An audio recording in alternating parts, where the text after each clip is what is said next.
Hey, I'm Zach, Johnny's producer on his podcast, Masters of Wealth, and today on the show, I'm spinning something a little different. A few weeks ago, Johnny was just hanging out in the studio, doing his Johnny on the spot thing on Instagram, when one of his neighbors turned up to crash the party. See, Johnny lives next to Ray Crockett, former All-Pro cornerback for the Denver Broncos and two-time Super Bowl champion. And Ray just had to come to the studio to blow up Johnny's spot. Johnny and Ray ended up jamming for nearly an hour, and I haven't been able to stop watching it since. So I ripped the video right off of IG for a little unofficial episode of Masters of Wealth. Check it out. Hey, I got a special treat for you. You ain't gonna believe this. Come on in, man. Oh, my boy, you weren't playing around. We're live, man. We're live. Come on in. What's up, baby? Okay, what's up? You bring your book? I did. Come on! I was Ladies actually just getting here. some. I need you to get you on Instagram, too. Oh, okay. So you're here on Instagram. So scoot in a little bit. You got to get close to your boy. I got to get close just to be close to you. Don't act like it's our first time getting close. No doubt. What's up? What's up, baby? Come on in. Come over. Just a little bit more. Hey, people. So here we got Instagram. Okay. Ladies and gentlemen, if you saw me live a while ago, I was messing around, and my boy Ray Crockett called me at the exact same time where I was going live. Yeah. I said, come to the studio. That was 10 minutes ago. Man, I'm telling you, you know how it is with these concussion syndromes. The people don't understand. I played a long time in NFL. So every day is a new day. Sometimes I have headaches and things of that nature. So I was actually just coming back from my chiropractor. You know, getting the body and soul together. Yeah, man. We're gonna have some fun. Migraines, man. These migraines be kicking sometimes. Let me get a little bit closer. So we're gonna have some fun. So this is Instagram. Okay. That's Facebook right over here. What's up, Instagram? Ray Crockett. Ladies and gentlemen, welcome to Wimbrey Training Systems. This is Johnny on the Spot. Johnny on the Spot. You've seen it before? Yes, yes, of course. So it's off the cuff. It's raw. It's real. With you being here, it's gonna be super real. I need a man. Hey, no doubt. I'm so glad I'm recording this. This is gonna be dope. So here it is. This is actually my neighbor. Yes. My neighbor, Mr. Ray Crockett. Ray Crockett is a two-time Super Bowl champion. Yes. Two-time Super Bowl champion with the Denver Broncos. Major accolades, man. Man, you know. Drop them on. Let me see yeah. That's the new book, memoir. the new book. Yeah, that I just finished, and it's crazy. It's a crazy story because most people that don't know me, I mean, you know, of course, high school. I got cut my freshman year.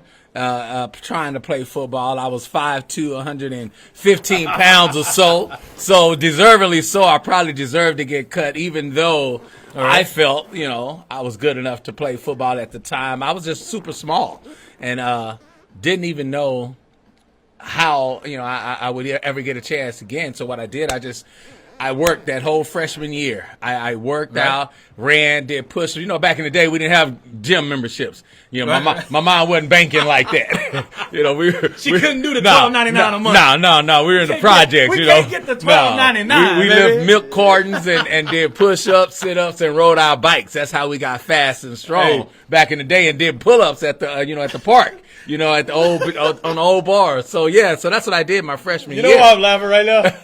I'm laughing right now because you remember. No. Normally when I'm on somebody's show, I do my best not to take over. Right. This fool done came in my studio and took over. My bad. No. My bad. Well, I told you we were gonna do a show together one day. So when I got my head right, so I think. But you know what's crazy? I'm focusing. Like most people who know me, right. I'm just off the cuff, man. I'm unplanned. Like, when things happen like this, it's way better than planning it 2 weeks out. I like off the cuff. It drives people nuts. Drives Derek nuts. Derek's my director of operations. Right. Like, people who are in operations, they don't like, But Derek would hate me there. He don't want to do my show. You're a little bit more planned than I am, man. No. Okay, hold on. No, not at all. Okay, now I got to pull everything back. Just 1 second. Right. Because I don't want to assume that people understand the magnitude of who is in the studio right now. I've got an international audience from around the world. If I ask them right now, shout out Ray Crockett, where you guys watching from around the world. Okay. So a lot international. of people. Yeah, you know. Hola, ¿cómo está? ¿Cómo está? Muy bien. Let's see. How about Editov? No. I don't know. That's Jewish. That's Jewish? Yeah, okay. that's Hebrew. That's Hebrew, not Jewish. Okay. It's Hebrew. Well, welcome. Boker Tov, good morning. Yeah, good morning. I know that one. Editov, good afternoon. Lala Tov, good night. Look at this guy. Look at this guy just showing off. Calimeta. Look at this guy just showing off. That's Greek. I understand. Just showing off. Okay. We know you traveled a little bit. You can't create wealth on a global scale without being able to say hi to the people. Yeah, somehow, some way. Yeah. You got to say how to do. You have to be able to reach. So we got Ray Crockett in the studio today. I'm very honored that he would just pop in. He just jumped in and came over. Ray Crockett, Super Bowl champion. We're not just talking about somebody. It's even making it to the NFL, the National Football League, right, is a phenomenon in itself. Right. But to become a Super Bowl champion, like you've worked with the greats. And when I say the greats, I mean, we're talking about who? When you're talking about as far as players, let's just say, I'll just name a few. I came out with Deion Sanders, with Barry Sanders, with Troy Aikman, with Derek Thomas. All Hall of Famers were in my draft class, 1989. Troy Aikman was your? Yes, Troy Aikman was the number one pick in my draft class. And all of these guys were the top 5. Okay. 4 out of the top 5 picks were all Hall of Famers in the 1989 draft class, the class that I came out of. Okay. And yeah, so that's just to name a few. And then if you want to name the Hall of Fame quarterbacks that I have intercepted. Yeah. Troy Aikman, John Elway, Dan Marino. You caught their ball. Jim Kelly. It wasn't meant for you. Yeah, Jim Kelly. I mean, there's a number of Hall of Famers that I played against that I have in my trophy case as well. But, man, it was one of those things. And shout out to Jimmy Johnson, who just got put in the Hall of Fame as a coach. Yeah, I saw him Smith do a show yesterday. Yeah, Jimmy Johnson. And these are guys that I played against. Guys that I happened to defeat as well, and I got to know, and so it's amazing, man, just to see the brotherhood of football. But you alluded to it, the number of college football players, and this is in my book, by the way, that's coming out, Bump and Run. Bump and Run. Listen, we're gonna get deep into this. Yeah, but the number of college players, 1.6%. It's right here. Facts. Okay, 1.6%. So that make it to the league. So 98.4% of anyone else ever played that plays football will be doing something else. Yeah, will be doing something else other than playing pro. Yeah.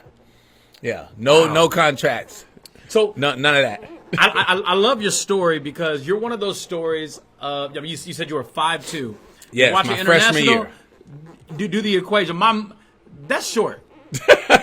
That's super short. That's a mini me. Yes. You know what? And to be honest, I was and your international fans can relate to this. I played football. Football? Yeah, did football. You? Yes. Play soccer? I played soccer for 14 years. Yeah, that was my first love, my first sport. You telling Pele and that's who I had on my wall. But there was no discipline, though. Yeah, there was no running backs. Soccer is different than the discipline of football. Well, you know what, man? I'll be honest. Most people would tell you that have your kids play soccer first because of the hand-eye coordination thing. Now, you don't use your hands to catch the ball. Right. But as far as what you have to do with your feet, the stamina you have to have, the quickness, the lateral quickness, the ability to be in great shape, soccer prepares you for all that. Now, you just have to learn later in life how to catch the ball. With your hand. And but a lot of basketball players, especially international basketball players, all play soccer. Yeah. Really? Oh yeah. Oh, that's right. Yeah. You look at all those guys from Nigeria and all these different places. Yeah. Greek Freak played soccer. All those guys played soccer before they played the sport that they're professionals at. Okay. So from somebody like me, yes, I've never played an organized sport in my life. Shame on you. Well, I was kind of in a different world.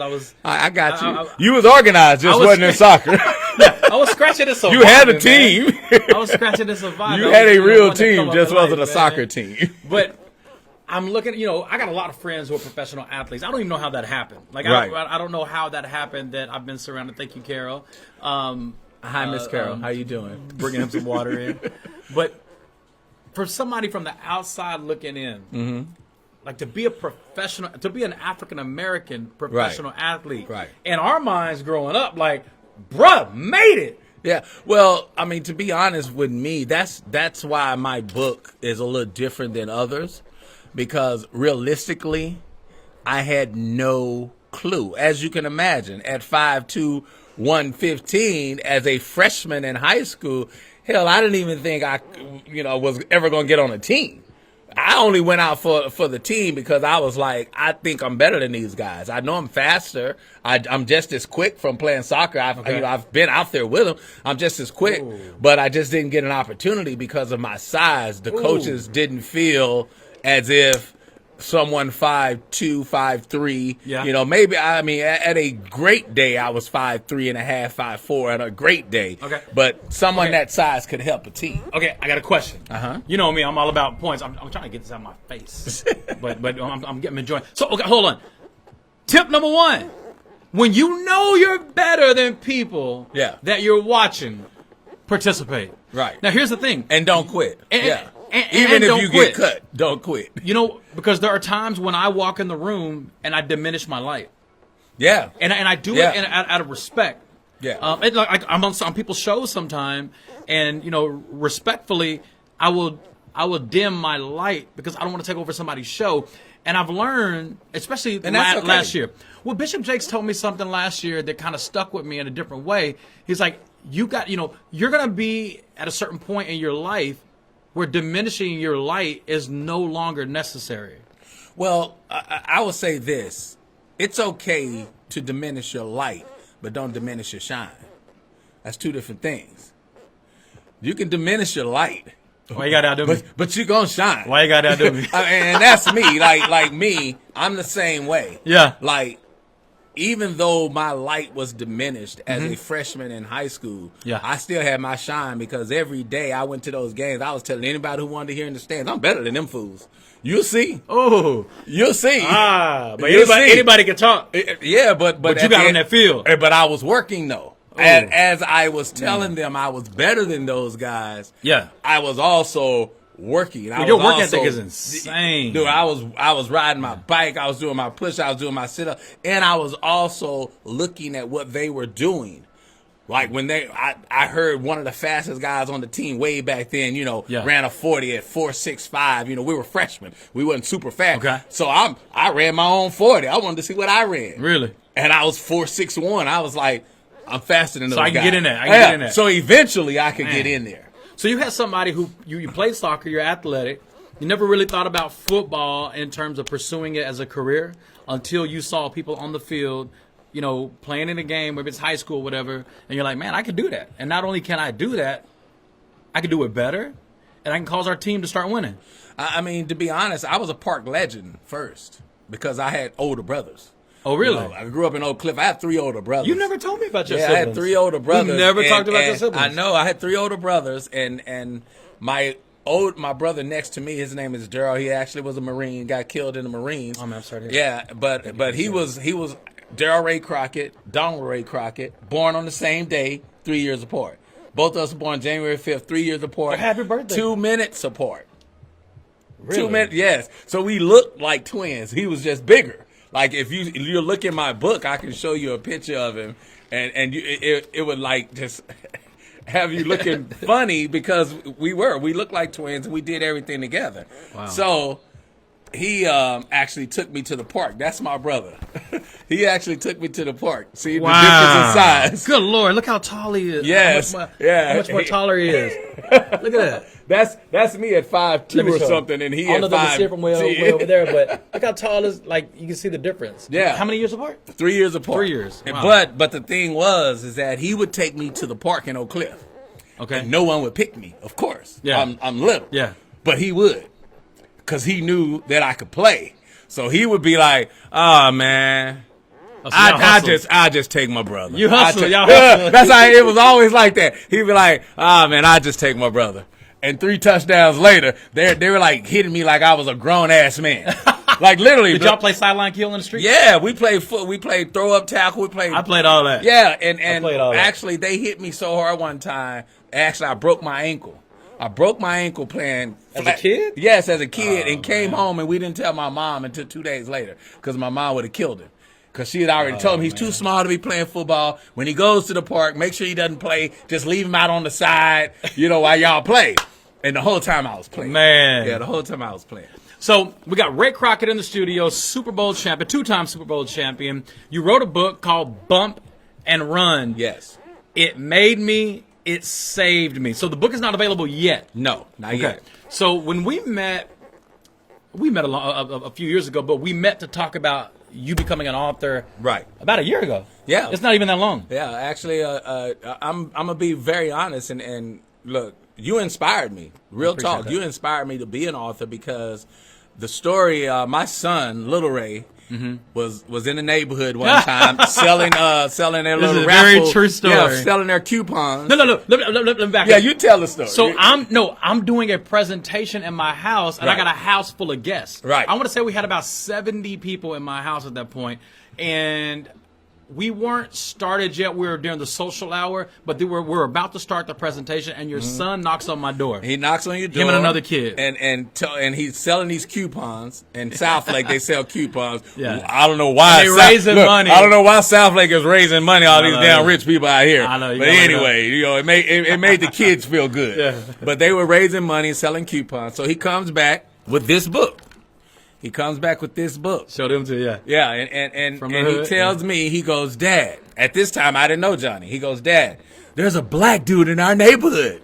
Man, it's about and I'm 7-8 years ago. Yeah, and I'm like, what? He said, no, Dad, across the street More than that. in those houses, there's a black man, and he had a house full of people, and he was just telling me the whole situation. He was, my son was young at the time. Yeah. My son was probably, I want to say, 16, 15. A junior? I think it was a junior. Yeah, I think, no, he was a sophomore. He was a sophomore. Yeah, Okay, he was 16, whatever. But at this time, Southlake was not very black.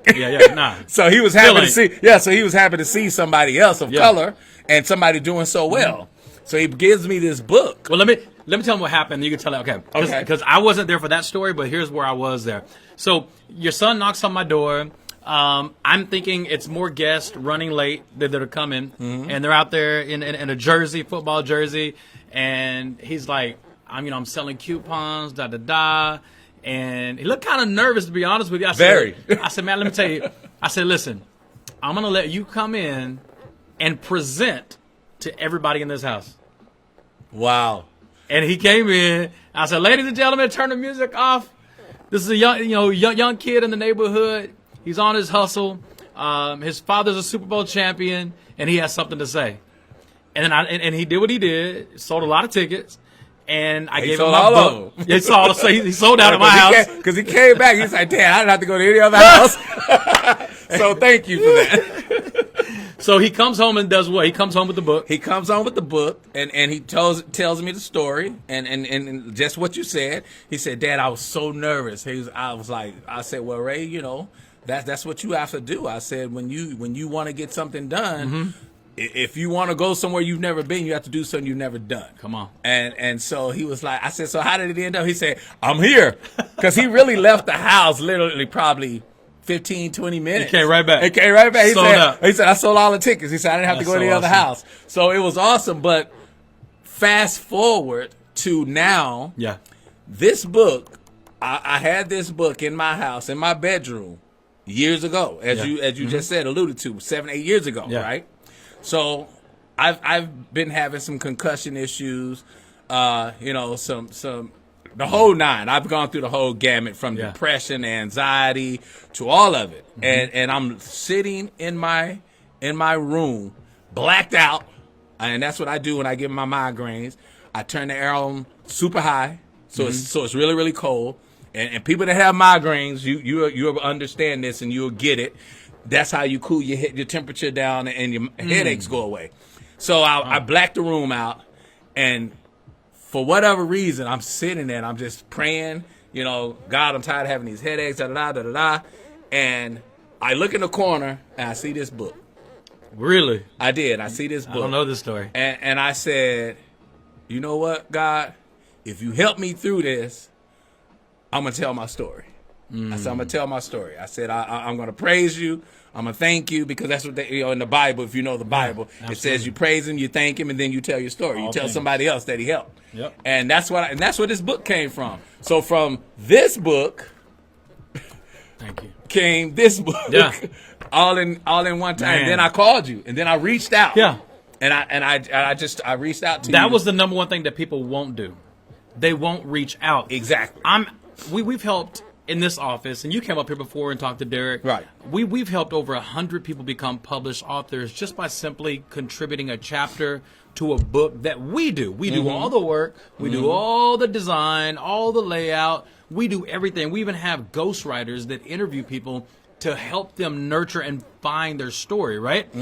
But here's what blows my mind is you got people who are watching right now. They know they have a story to tell. They know that there's something that they have gone through in their life that can contribute to somebody else's life, but they won't take that first step. You reached out.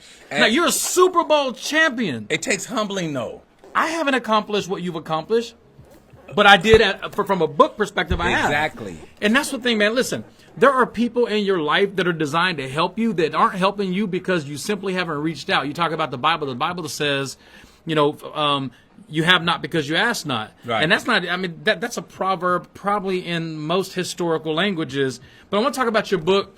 Listen, if you're watching this right now, you have family members or friends that are suffering from mental, health issues and things like that. My brother Ray Crockett talks very openly about his mess that he's turned into his message. Yes. So what do you say to somebody who's watching right now who maybe they have reached a certain level of success and they're hiding in their mental health? The first and foremost, I go back to saying it's a humbling experience because for me, I was one of those guys who was fortunate enough to be pretty astute and be an athlete. I only made one in high school and college. Damn. I had a 4.0 when I went to Baylor and graduated from Baylor with a 3.8, something like that, whatever the case may be. But at the end of the day, it was a humbling experience when I started to not remember things. Wow. When I started to feel empty in a room full of people. Give me an example of not remembering something that just... like as you can see, when I feel good, and you know this, when I feel good, I have the gift of gab. I can speak with the best of them. Yeah. But when I don't, I find myself struggling to put sentences together. Really? Struggling to find words that mean something. Wow. Where in the past, especially when it came to numbers, you know me, I'm very analytical. Yeah. And when it comes to numbers, boom. Right. And I found myself struggling to add things up, struggling to put sentences together. And you own multiple businesses. Words. Yeah. How many restaurants do you own right now? 7 restaurants now. 7 restaurants, right now. Yeah, right now. And I know you do a lot of business in Denver. Somebody told me you were the KFC King or some franchise in Denver. I don't remember which one. Well, it was Church's Chicken I was involved with. Church's Chicken. Yeah, it was Church's Chicken. I remember somebody telling me that. But the thing is that I started to slip, like decision making, like I was making decisions, and just wasn't going right. It was like at one time everything I touched turned to gold. And then there was a time where every decision I made for whatever reason, it was just off a little bit. And I knew I was struggling, but I didn't say anything. I would come home and not come out of the house. I would hide. And a lot of people are doing that now. And like I said, I would be in a room full of people feeling alone, like looking around, like saying, I don't want to be here. That type of feeling. Having thoughts of, making a permanent decision in a temporary situation. Yeah. And I think that's what a lot of people, our society, not just America on a global scale, suffers because, people are taking their life. Believe me, I thought about it. I thought about it. I did. And what saved me was Junior Seau, who was a very, very good friend of mine. I did all of his charity events. He lived in San Diego. I used to live in San Diego in the off season. I owned some condos at the time, so I got to become really good friends with Junior. And he killed himself. He committed suicide. Yeah. And then I had another friend that played in the league that committed suicide as well. And at that point, I just said I don't want to be that. At that point, I had to make a real decision to get help. I went through it all, man. I'll be real. I was in and out of. I went to the mental, hospital a couple of times. Not knowing what was going on. I mean, I went through it all. I went through the fire. And we've never discussed that. Right, no. We have never discussed him being, admitted into a hospital for mental issues. But we have talked openly about, you call it your dark period. Yeah. Man, that was my dark period. That was my dark period. Zone. Yeah. For someone who's watching right now, someone who Googles who you are, they'll see you on ESPN. They'll see you sitting on panels on television. There's so much that you have done and contributed. And like, what is he depressed about? Why, I can't pay my bills. I know why I'm depressed. And that's what made it so hard for me. It's because I was a multimillionaire, depressed. Wow. Empty, full of anxiety, not wanting to leave the house. I mean, all those things. So all those things that I used to, when I went to L.A., there were 3 or 4 guys that I had become friends with when I was on the radio show. I was hosting the Best Down Sports Show. I had my own radio show right out of football in L.A. And they committed suicide. And they were top actors, big money, And I'm sitting here. I'm at this time, 2003, 2004, saying, what the hell was wrong with them? Right. Because I didn't know it was coming. I didn't know mine was coming. I'm living on top of the world. I'm a multimillionaire. I'm Super Bowl champion. Got my own show, TV, radio. I'm doing it, right? Wow. And they commit suicide after just finishing 2 hit movies. So I'm thinking to myself, what was wrong with them? What was wrong with them? So I'd never be. And here it is, 10 years later, it's me. So now you write a book. Yeah. So this book is not just written for athletes. No, this book is written for anyone. Because this book is for anybody who wants to create a breakthrough in their life. I think we talked about this before. I was at the worldwide premiere of the movie Concussion. Yes. And Will Smith starred in it, and the doctor, I can't remember his name, but the doctor it's funny who he played is an African guy. He was actually there at the release. So him and Will were in front of the theater after we watched it, and they took Q&A. And in my mind, I'm thinking to myself, wow, this movie is going to absolutely shake the foundation of the NFL. Yeah. This is when I knew how powerful the NFL was as an entity. When they shut it down. The movie never, when they shut it Will down. Will Smith was not nominated. Yeah, no, they shut it down. I mean, it was insane. But they did not make football. The movie doesn't, shit all over in football. It shows the beauty of the NFL, but it also shows the mask. Yeah. Because that's what it is. I mean, in essence, football is a beautiful, beautiful sport. Yeah. It is. I can watch it like women. Dangerous as hell. I don't watch the ballet. My wife likes ballet. She's a dancer. I mean, it's just not my thing. But I can see ballet in football. Yeah, no doubt. I mean, it's graceful. Yeah. I mean, if you look at 250, 300-pound guys on their tiptoes, fluid and as graceful as can be, forming together and to form a team doing one thing, it is graceful as hell. But it is dangerous as hell because of the collisions and the impact.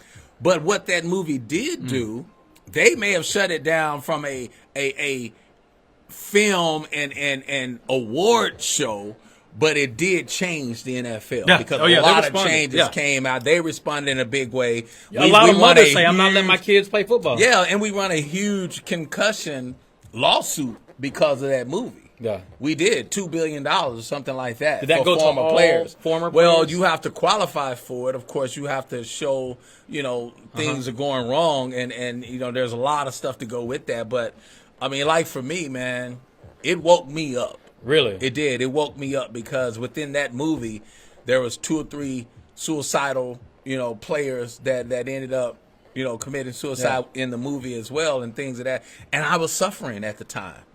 Wow! Quite frankly, it was perfect timing for me because I was seriously suffering, and at that time, all of those things I saw in that movie, I had to go home and say, "Shit, that's me." Damn. Like you're Ray Crockett. Yes, and I don't want to tell nobody. Ray Crockett, and I don't want to tell anybody. Wow. because I am. You have business partners. I have business partners. I'm thinking about different levels now. I'm dude, like, I have if business I'm your partners. business partner, I have you friends. tell me, I have family members. I have people that have all looked up to me to be the together one. Okay. And here I am falling apart at the same time. Damn. So that's what was so difficult for me. It was how do you be together and fall apart at the same time? You know what, man? I interviewed Grant Cardone on my show. We aired it today. It dropped today. YouTube, most of my social media channels. It should be up hopefully within the next hour or so. I mean, he talks about things that he come through in his life. I mean, this guy is a billionaire, and he talks about him being addicted to drugs and literally life or death type situations. What happens in someone who's a champion that shakes themselves, you get it back together, and you turn your mess into a message? You write a book.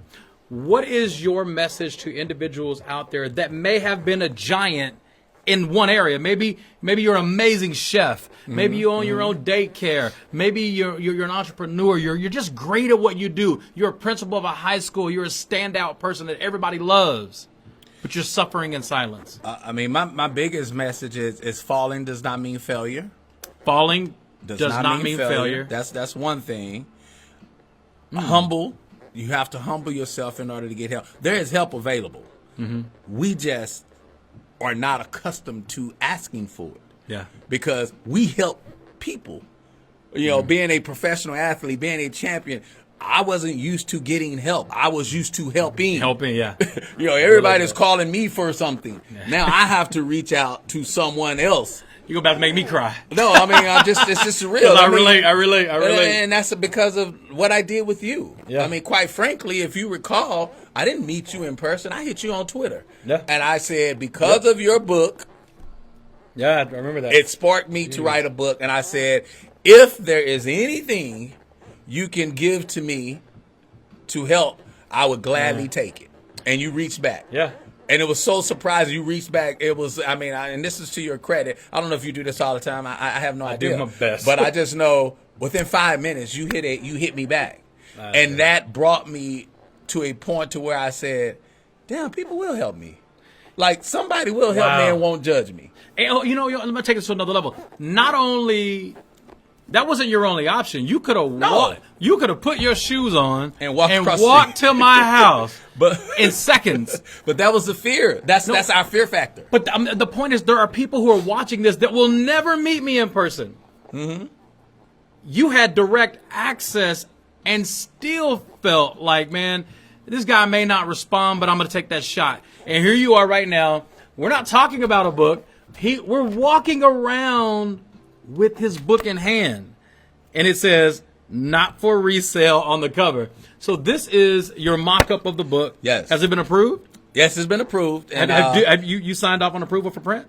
I signed off on approval for print today. Actually, I tell you that one of my first guys, Mayor Hancock, the mayor of Denver, is a good friend of mine that got a hold of the book. And this is what he said. He said, in Bump and Run, Ray is amazingly open about his challenges and triumphs. His story is our story, and his secrets to success should be our recipe to do as he did. Be honest with ourselves about our challenges, define the path to success for ourselves, aim to conquer and win, and then spread our wings and soar to victory.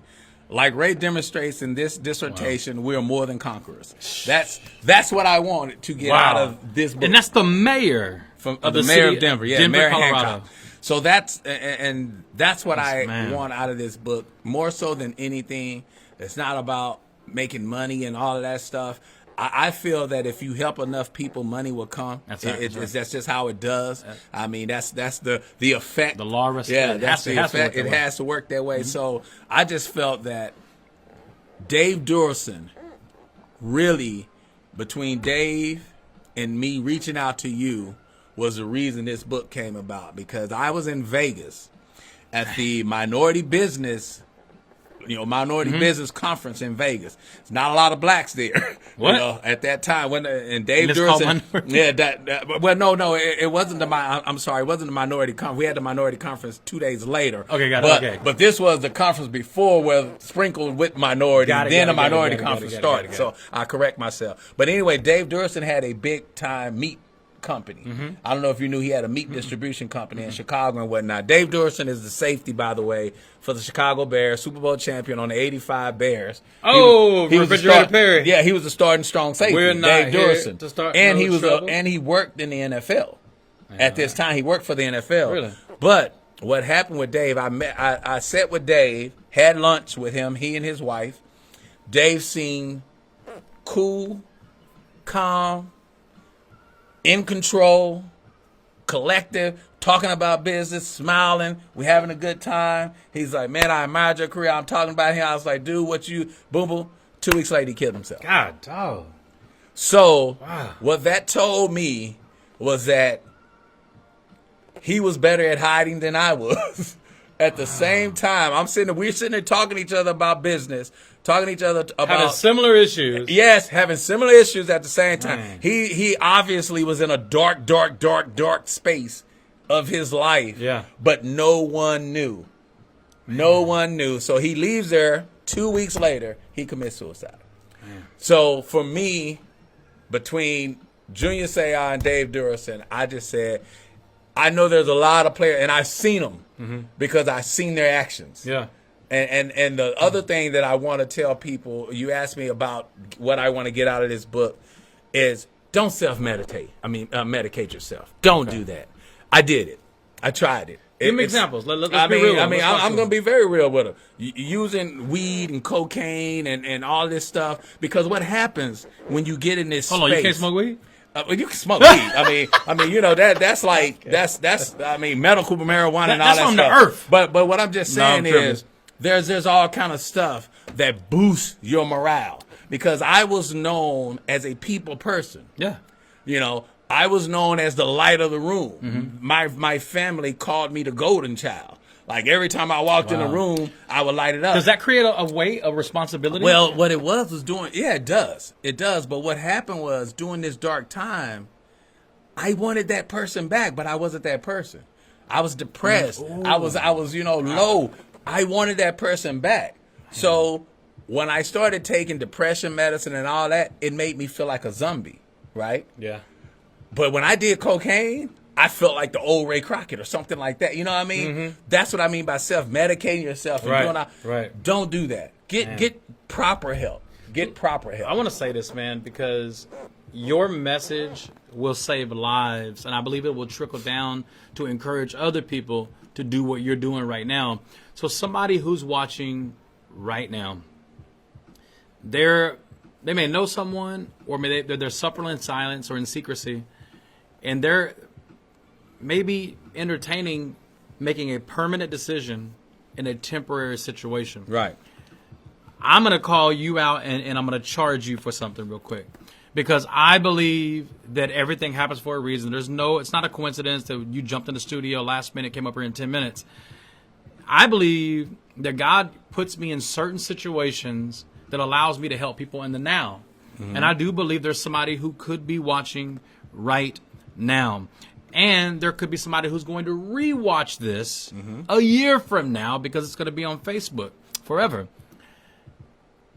I think I would love to see you start dropping 60-second videos, 90-second videos on your social media, Twitter, and things like that, to have an ongoing message, because my people they're going to research who you are. We're going to tag you. They're going to follow you on social media, and they're going to need that ongoing voice. Right. So what do you say to someone right now that's secretly entertaining that permanent decision?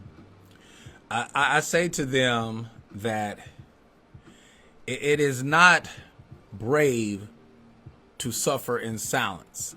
It is not brave. Most people think that's how we were built. We were built to be strong and tough and never let them see you cry, that type of stuff. That's what football players about. That's all I heard when I started to play football. are you injured or are you hurt? That kind of thing. So we subdue and we or are you hurt? Yeah, we put our feelings aside and we put them inside and keep them there because we don't want to see. That's our tough side. But for me, I tell you, it's not tough. It's not strong to suffer in silence. It's strong to get help. That is where the real man comes out. Yeah. That's when you become a real man, when you can say, hey, I have some issues that I need to correct and I need to deal with. And I also tell you this, that wherever you are right now, this too shall pass. It will. It really will. I was in those rooms thinking this is never going to end. This is never going to be over, and you start to think that way. But if you open up and you try to get the proper help, I say that I reiterate the proper help. Yeah. Then there's help out there. It may not. Oh, that's good. I like that. It may not heal you, but it would definitely help you, and that's where you are right now. How do you disqualify the help that's not proper? How do you? Because there are people, they say misery loves company, right? For sure. So sometimes it feels like you're getting help by things that aren't proper. So how do you eliminate the proper or the improper help? I mean, the truth is just the truth. We know what's right and what's wrong. Oh, so you know. You know deep down. You know. I mean, look. I used to tell my kids this all the time. You can fool me, but when you wake up that morning, there's one person you don't fool. And when you brushing your teeth, you see him every day. That's so good. You see him every day. Yeah. So as I call it in my book, I was a master at disguising my coverage because that's what I was, a bump and run cornerback. Yeah. And every now and then I had to disguise my coverage, so I became a master at that. Well, I was disguising my coverage in life. And the people that you don't disguise your coverage to, God and the devil know. So you're going to succumb to one or the other, good or the bad. But they know that your coverage is blown. And when your coverage is blown, just like in football, you get beat.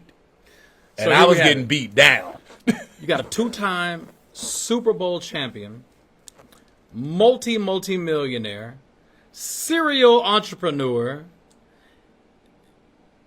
who's qualified, like extremely qualified, to tell you his story in a way where everybody can walk away wanting to have more life in their life. Yes. And you get to determine what that definition is. You get to determine what's more life. Like right now for you, this is life. You writing a book is life. Yeah. You can put more life into your life. I'm helping people become authors right now. And you would be amazed on how many people I say, go to CoStarAuthor.com. Just simply go to CoStarAuthor.com and fill out the form. It doesn't guarantee you're going to be in the book, but it guarantees you an interview. Right. There are so many people that I have interviewed that have never written a book with me, but they're still thanking me because of the interview that we had changed their life. Yeah. And it's so, it blows my mind. And I'm telling you, Johnny, the two most dangerous things in the world, and I call them in my book, I call them the two most dangerous C's in the world, is compete and compare. What's that? Compete and compare. Two most dangerous C's in the world. Compete and compare. Because that is what puts you in or out of your misery. Because what you start to do is look at Johnny. Oh, he's doing so good. This, that, and the. Or social media is compete and compare world. Yeah. Everybody is living their best and their worst life at the same time.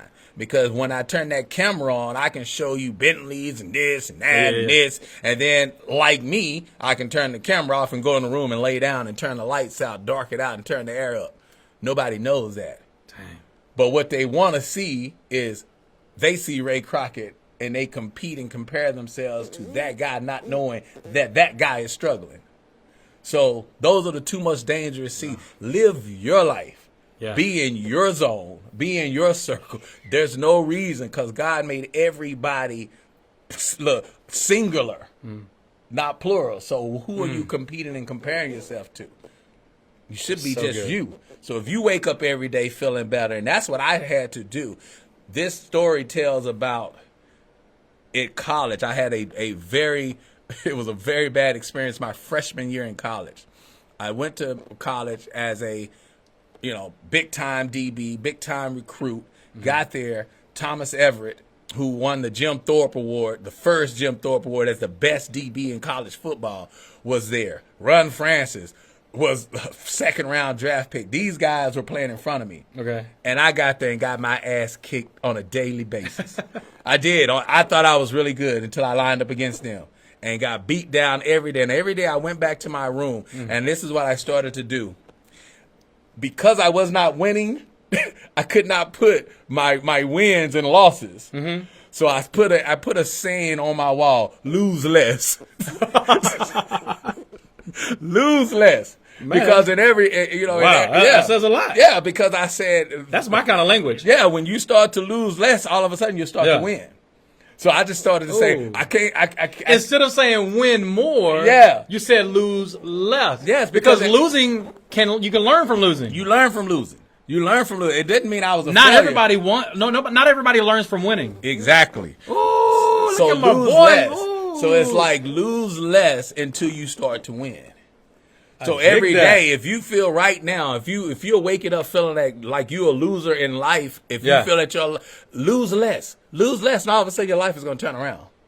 I may turn this into a show. I'm just telling you, and that's how I started to even that's why I said bump and run. It saved me because what I did was bump and run turned me into a star in high school, a star in college, and a 14-year NFL career and a star in the Super Bowl because of my ability to bump and run.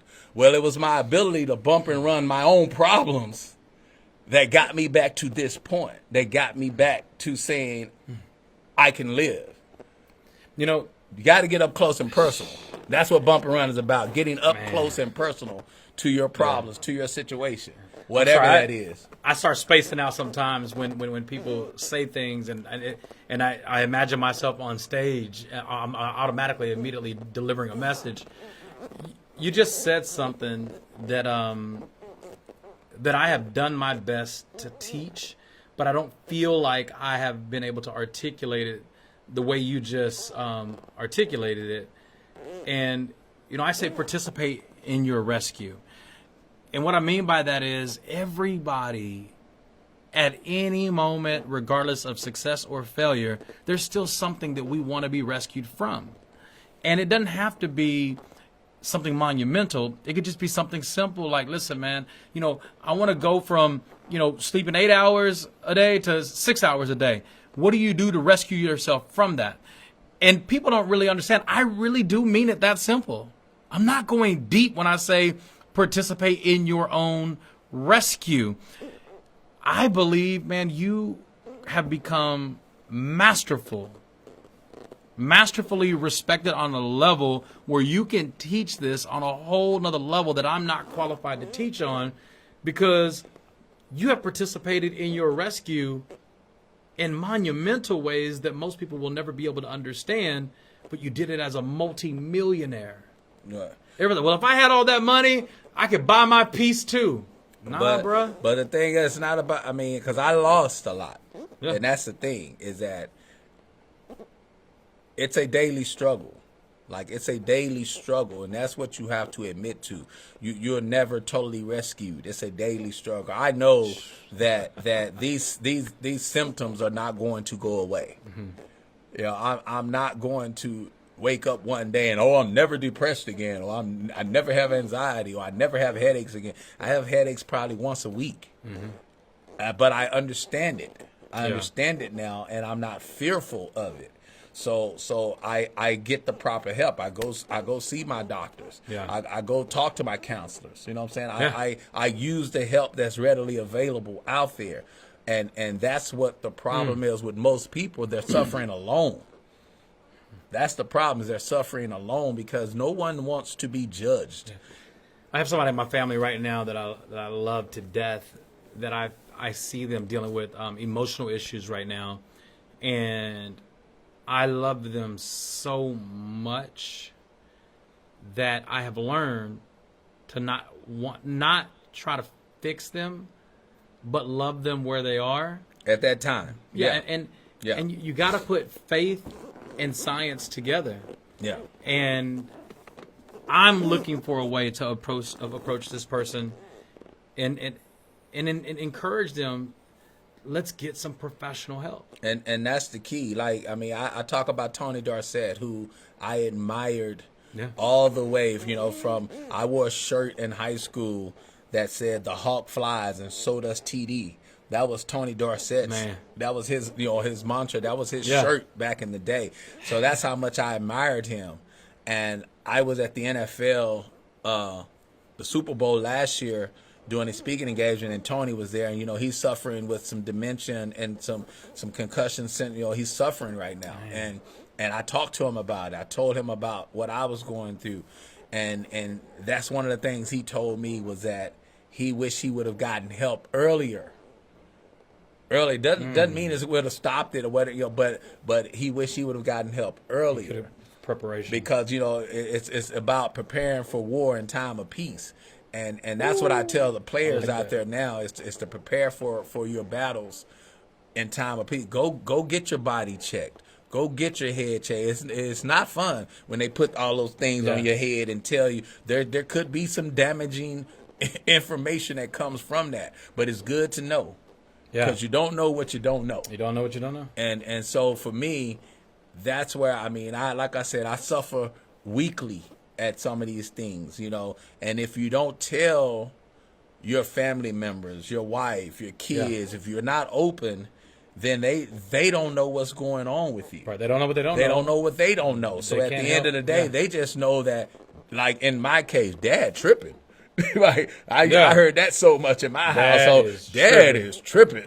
Sure, my kids said that several times. Yeah. So I'm like, to hear that can push you further into your shell. Yeah. Because nobody wants to be judged. Nobody wants to be tripping. Nobody wants. Nobody wants to be known as tripping. So that's every time you tell a story, I think about a story about me. And so that's what happened, man. Was that Dad was really, really tripping. Wow. And I had to figure it out. Like I said, it's a battle. It's a day. It's a day-to-day, hour, second, month-to-month battle. Man. It really is. And that's honesty, man. And that's living with honesty. And you've turned, I keep saying your mess to a message. What I really mean by that is you are living as a servant of your sickness. Yeah. Yeah. Like you're serving the very thing that should have took you out. Yeah. And to me, man, that's an amazing way to live. I would say this. When you're sick, it puts you in a good place when you can serve. Ooh. And because it tells you that your sickness is not in vain. Most people are suffering in vain right now. Yeah. They think they're, and for me, I just said at the end of the day, the NFL has programs and just like, the real world, they have programs out there for us to try to help ourselves and try to get help. Okay. And it's up to us to utilize You got to take that step, man. You got to take that step. You got to take that step. And it doesn't mean, like I said, healing does not come overnight. Yeah. It's going to be an ongoing battle. It's going to be an ongoing, day-to-day process. But you have to learn to love the process as much as you love winning as well. Love that. So Les Brown says it's better to be prepared and never called than it is to be called and not prepared. And I love the fact that you said you prepare when things are good. Yeah. Prepare things for are war good. In time of peace. Prepare for war in a time of peace. That is beautiful. So I'm going to close this out, man. I appreciate you being part of Johnny on the Spot. I may switch this up and even feature it on my show, Masters of Wealth. If not, we'll have you come back in the studio. We'll do a professional sit down with 2 different microphones. But how do people follow you on social media to find out when this book drops, and how do they find the book when it does drop? I'm at Ray Crockett on Twitter, Croc39 on Twitter. Okay, at Croc39 at on Croc39, Twitter. Crock, And then at SlickPick639. Slick Pick 639 on Slick Pick 639 is Instagram? Twitter. Instagram is Crock39. I'm about there to we go. Yeah, Instagram's your name. I told you, sometimes it takes me a minute, world, but I'm coming. Trust me. I'm glad you didn't ask me what mine are, because I know most of everything I have is at Wimbrey, but not everything. Can't remember, Some of us are at Johnny Wimbrey. I don't remember everything. Yeah. Hey, but we in the process.